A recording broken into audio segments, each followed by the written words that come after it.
It was supposed to be just another glamorous Hollywood event. Glimmering lights, expensive wine, and celebrities congratulating themselves on saving the planet from the comfort of private jets. But this time, something, or rather, someone, unexpected appeared on the guest list. Karoline Leavitt. At 27, she had already become one of the most recognizable conservative voices in America. And her presence at the Green Futures Climate Gala in Los Angeles raised more than just eyebrows. The event was hosted by Leonardo DiCaprio, a longtime climate activist who had, for years, used his global fame to push progressive environmental causes.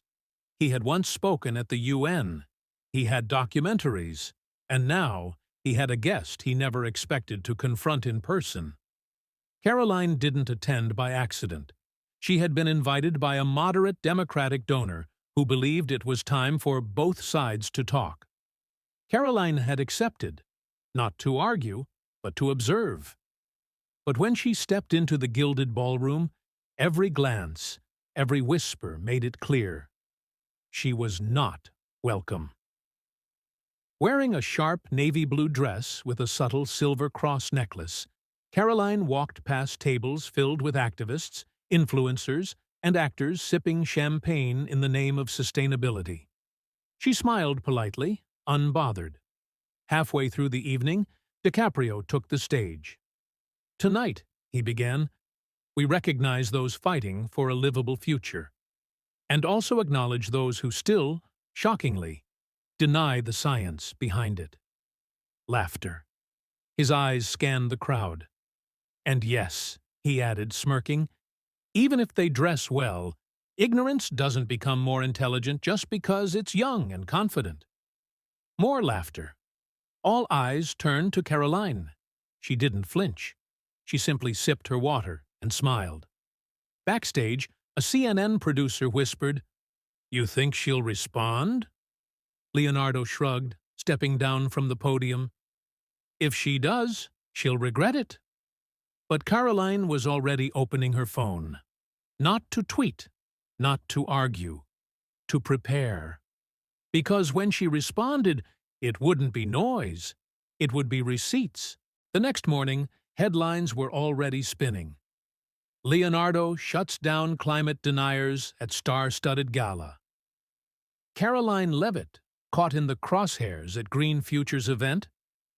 DiCaprio roasts Gen Z Trump aide on stage.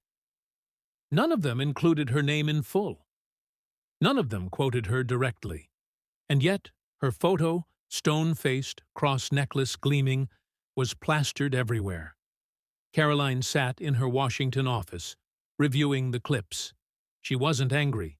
She was calculating. She'd spent years being underestimated, called just a kid, a mouthpiece, too pretty to be serious. But this wasn't new, and it wasn't a problem. It was an opportunity. She clicked open a file titled Hollywood vs. Reality and began scrolling. Emissions data, private jet logs, government grant records, donation inconsistencies, tax write-offs, photos of DiCaprio's 300-foot yacht docked off the Amalfi Coast during his Save the Arctic campaign. When her assistant walked in, she didn't look up. "Schedule a press briefing," she said. "Tomorrow." He hesitated. "Do you want it on Fox or Daily Wire?" Karoline shook her head. "CNN." The room froze. "CNN?" Her assistant blinked. "You think they'll let you on?" "They already called," she replied coolly. "They want a reaction. I'll give them a reckoning." Back in Los Angeles, DiCaprio was basking in the praise. Late-night hosts replayed his line. Climate activists on X posted memes mocking Karoline's presence. The narrative was spreading fast. "She's out of her depth," one wrote. "She won't respond," another added. "She'll spin it into a victim moment." But Karoline wasn't planning a counterattack. She was planning a presentation. And when CNN's producers connected via Zoom for the final pre-interview details, they asked, Would you like us to frame the conversation around youth and climate skepticism? Karoline smiled. Frame it however you want. I'm bringing the evidence. The next night, the Chiron read, Live. Karoline Leavitt responds to DiCaprio's climate remarks. Millions tuned in expecting a culture war. What they got was a masterclass. The CNN studio was tense. Karoline sat tall in her chair, her silver cross necklace catching the studio lights. Her expression wasn't defensive, it was surgical. And across from her sat journalist Erica Voss, a sharp-tongued anchor known for dissecting conservatives with a smile. Erica leaned in. So, Karoline, last night, Leonardo DiCaprio, a UN-recognized climate advocate, made a statement. He didn't name you directly, but many believe it was aimed at you. How did it feel to be singled out? Karoline didn't blink. Well, Erica, she began calmly, when a man who burns more jet fuel in a weekend than most Americans do in a year calls you ignorant, you don't feel offended. You feel vindicated. The room went still. Erica smiled tightly. You're implying hypocrisy. No, I'm showing it, Karoline replied, reaching into her folder. May I? Erica hesitated, then nodded. Karoline held up a page. This is a flight log. Mr. DiCaprio's private jet made 13 transatlantic trips in a single quarter, each emitting over 50 tons of CO2. That's while he was filming a documentary on climate change. She held up a second. This is a tax record. One of his foundations took $2.5 million in federal grants, meant for small environmental orgs, and used it to rent yacht space for events. She slid the papers forward, letting the camera zoom in.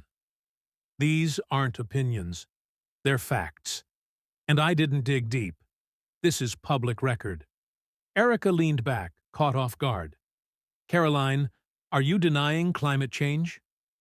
Karoline didn't flinch. I'm denying climate elitism.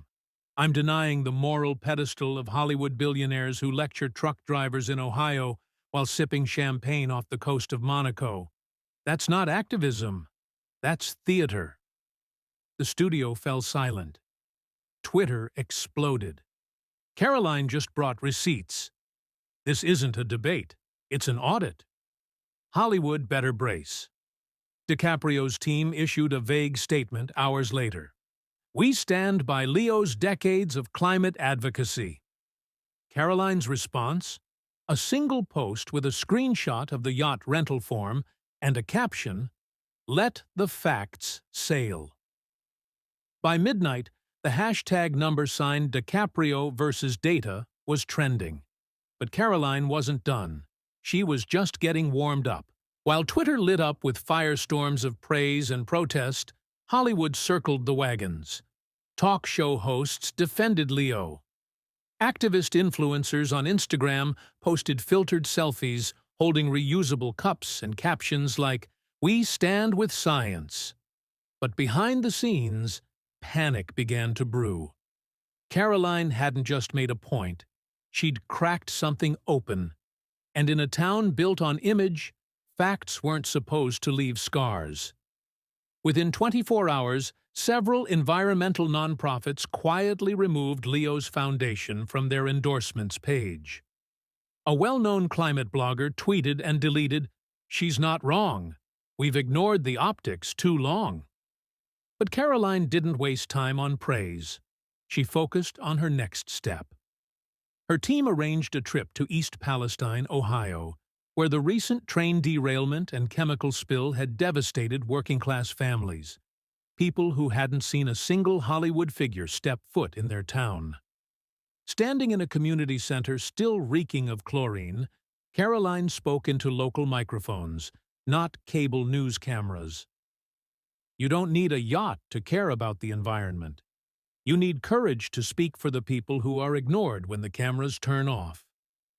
One mother, standing in rubber boots, hugged her afterward. They fly over us to save the planet, she whispered. You're the first one who landed here. The footage made its way to X.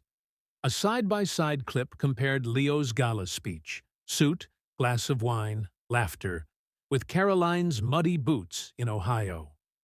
Caption: which one really cares? Even critics struggled to dismiss the optics. In L.A., Leo's inner circle debated damage control. His agent pushed for a friendly interview.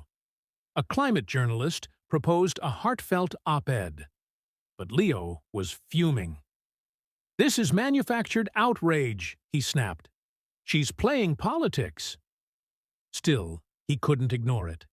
His team suggested a live discussion. Not scripted, not polished, a sit-down, just him and Karoline. The idea felt risky, but they were cornered. Karoline received the invite the next morning.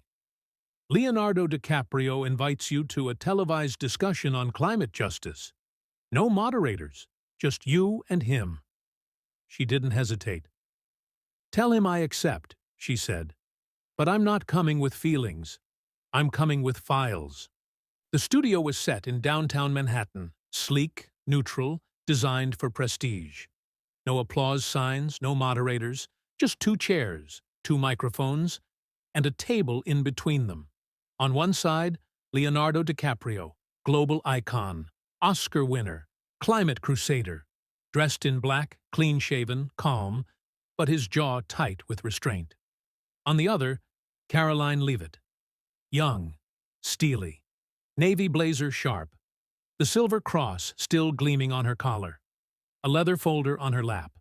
The broadcast was live, titled simply, "Climate Justice, a Conversation." Leonardo spoke first. "Karoline, let me begin with respect. You're passionate, you're articulate, but you're wrong.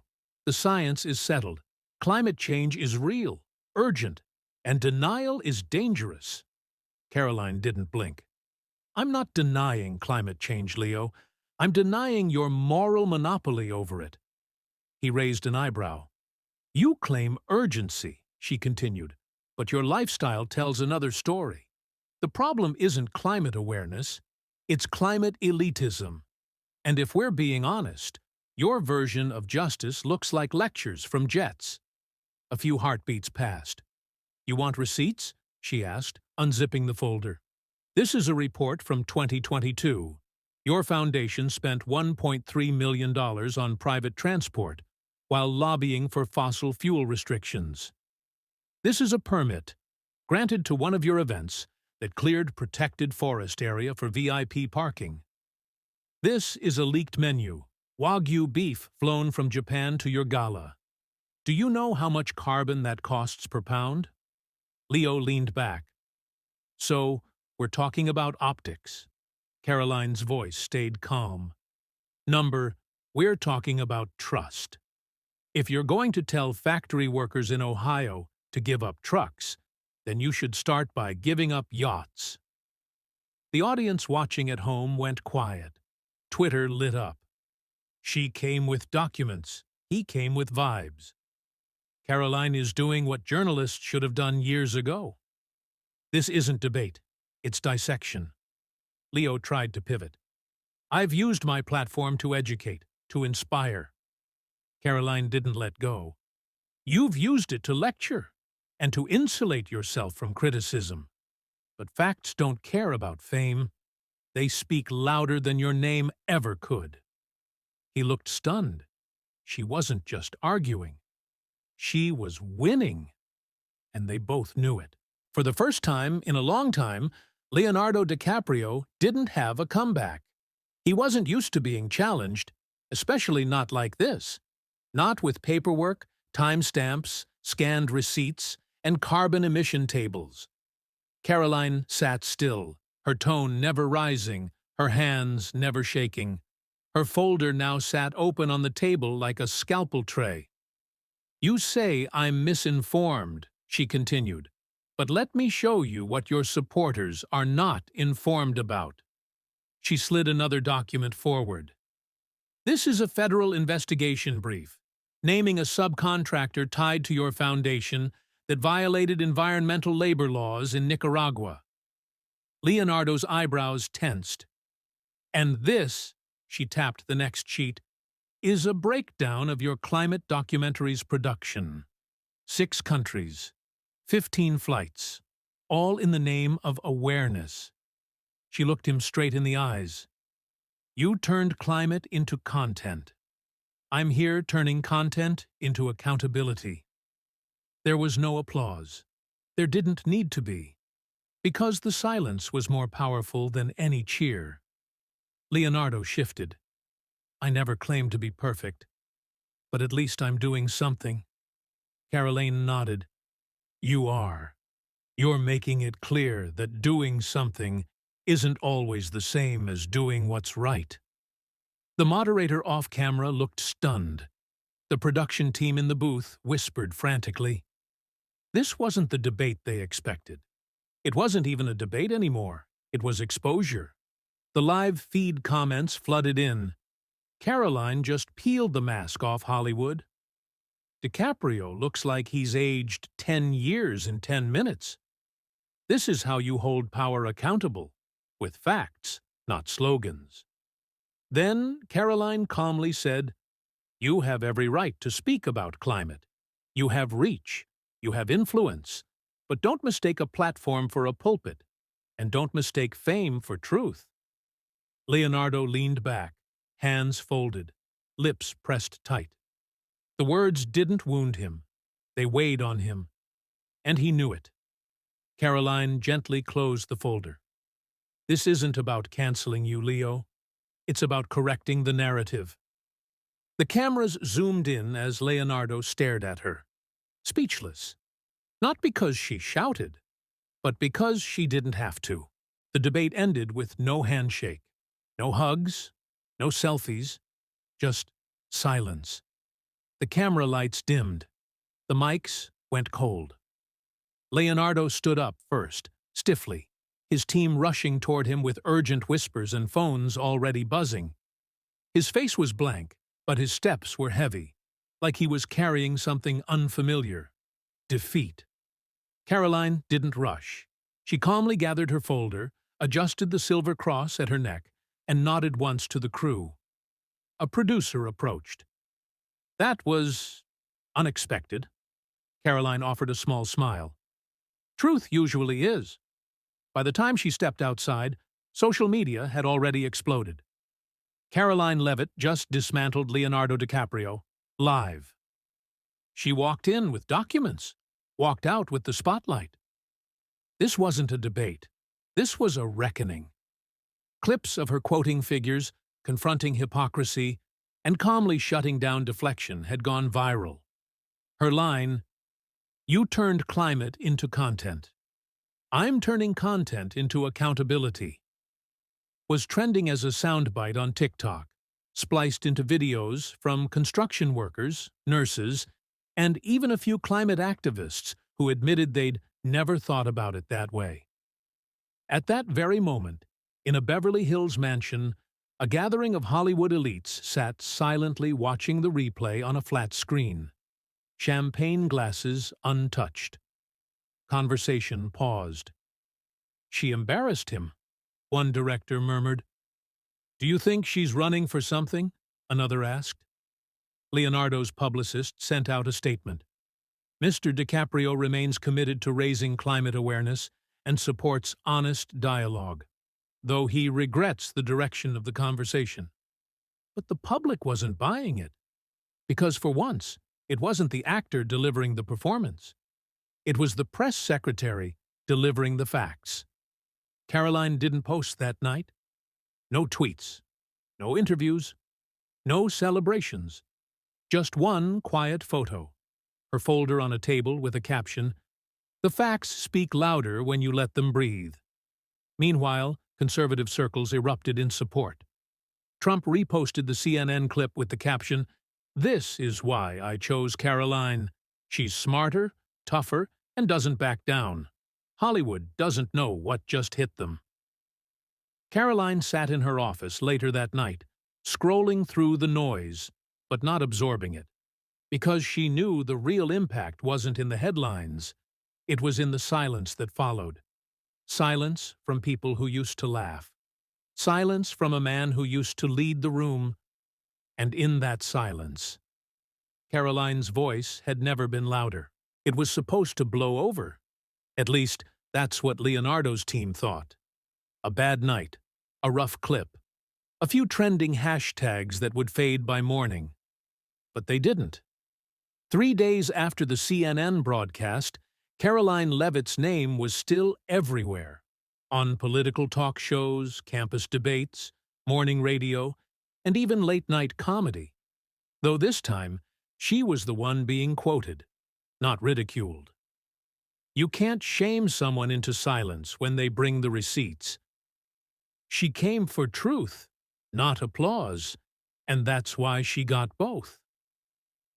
DiCaprio canceled his next speaking engagement at the Aspen Climate Summit. No statement, no reason given. Behind the scenes, liberal strategists whispered about the Leavitt effect, the dangerous possibility that a young conservative woman had just cracked the shield of celebrity activism and made it look easy. Karoline, meanwhile, had moved on. She was already drafting her next speech, this time for a college event at Georgetown titled Truth Over Trend: Why Accountability Still Matters. Students had filled the 500-seat hall within hours of the invite. On the way in, a girl approached her, barely 19, clutching a notebook. "I don't agree with all your politics," she admitted, "but I've never seen someone shut down power like that, without shouting. You changed something." Karoline smiled softly. "I'm not here to make you agree. I'm here to make you look closer." The girl nodded and stayed for the entire event. Back in Los Angeles, Leonardo sat alone in a corner office, the ocean shimmering outside his window. He watched a replay of the interview on mute. He studied her expression, never flustered. Her tone, measured, factual. Her strategy, undeniably effective. He picked up his phone, then put it down. What would he say? That she was wrong? That the data didn't matter? She didn't leave him room for excuses. Instead, he opened a notepad and jotted one line. Do better. Or stop preaching. It was unclear if it was a note to himself, or a realization of what he'd become. Karoline didn't know about the note. She didn't care. Because her mission was never about humiliating anyone. It was about reminding America that truth doesn't need permission. It just needs someone willing to speak it. And this time, that someone was her. A week later, the narrative hadn't cooled. It had crystallized. What began as a Hollywood swipe had become a national conversation, not just about climate, not just about politics, but about who gets to speak and who gets to be heard. For years, Leonardo DiCaprio had spoken with the ease of someone who assumed agreement. Applause was automatic. Questioning was rare. But now, after Karoline Leavitt's precise and fearless takedown, the atmosphere had shifted. Cable hosts who once rolled their eyes at conservative voices began asking, should we be holding celebrity activism to the same standards as political leaders? Even The Atlantic published a cautious piece titled The Rise of Conservative Competence, Karoline Leavitt, and the End of Passive Dissent. At Georgetown, Karoline's speech had gone viral, not for theatrics, but for its clarity. You don't need to shout to be heard, she told the crowd. You just need facts loud enough to silence the fiction. And in that audience sat not only students, but Democratic interns, New York Times reporters, and a former Obama speechwriter who later tweeted, I disagree with her, but I respect how she handled DiCaprio. He brought celebrity. She brought substance. Karoline didn't gloat. She didn't retweet the praise. She didn't fuel the headlines. Instead, she went back to work, preparing for a town hall in Arizona focused on real-world environmental policy, not gala speeches. Meanwhile, DiCaprio's team pitched an apology tour, but every offer fell flat. A network exec said bluntly, "You can't follow up a slap with a TED Talk." Privately, Leo admitted it too. "She didn't beat me with anger. She beat me with my own echo." He wasn't cancelled, but he was changed, and so was the way people looked at Karoline. Not as a Gen Z press secretary, not as Trump's girl, but as someone who came into enemy territory with nothing but documents and composure, and walked out with the narrative in her hand. 3 weeks later, the storm had settled, but the effects remained. Karoline Leavitt had done more than challenge Leonardo DiCaprio. She had cracked the polished veneer of Hollywood's moral high ground and shown millions what it looks like when facts are wielded with focus, not fury. She never posted a victory lap. She didn't change her bio. She didn't make merch or pose for magazines. Instead, she framed a copy of that CNN folder and placed it on a small shelf in her office, just beneath an inscription that read, "Receipts over reputation." The moment lived on, not just in memes or news cycles, but in real policy circles. A Senate subcommittee opened an investigation into nonprofit abuse of environmental grant money.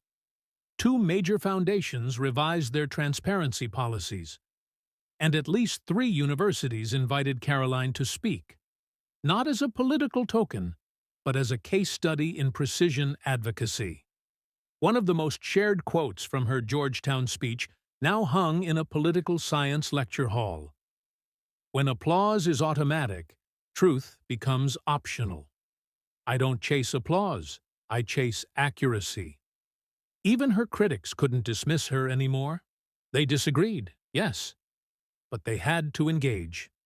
And that meant Karoline had won the one thing few achieve in politics: unavoidable relevance. As for Leonardo, he didn't disappear, but he was quieter, more careful. In his next public speech, he opened with a line no one expected. "I've learned that speaking from the heart must also come with facts, and facts don't care if you've won an Oscar." Karoline heard the clip. She didn't gloat. She didn't reply. She just nodded slightly, then opened her next folder. Because, for her, this wasn't a personal victory. It was a shift, a reminder that the truth doesn't need fame, stage lights, or millions of followers. It just needs one person brave enough to speak it, and prepared enough to prove it. They called her young. They called her a mouthpiece. But they didn't call her prepared, and that's where they went wrong. In a room built for power and prestige, Karoline didn't raise her voice. She raised the bar. While others chased applause, she chased accountability. Leonardo had the spotlight. Karoline brought the substance. And in a world that too often mistakes celebrity for credibility, she reminded us, truth doesn't need a red carpet. It just needs receipts. Thanks for watching Surprising Stories, where the story isn't always about who speaks loudest, but who speaks with proof. Don't forget to subscribe, because the next moment that flips the narrative might be just one voice away.